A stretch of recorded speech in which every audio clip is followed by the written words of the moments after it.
Yayınımızı bir süreç, yayınımızı bir süreç bunu. Ноябрь айында биз айтебиз каналына Нарматова тууралуу спецрепортаж жасаганбыз. Ал жакта мини факт чек жана ошондой эле иликтөөлөр кеткен.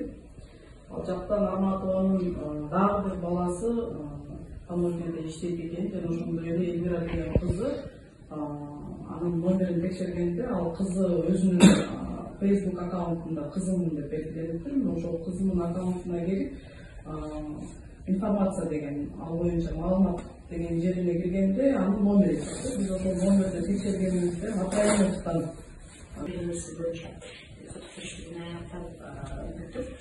Кыргыз Республикасынын мыйзамдарынын талаптарына ылайык жаранды ар намысын кадырлаштын кокуу тартышы жарандык мыйзамдардын талаптарына ылайык соттук отурумда каралуусу менен жатат.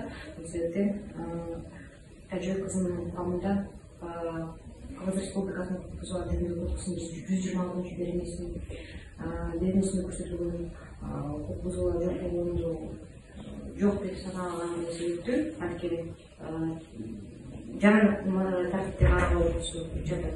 Бул себептен өндүрүштү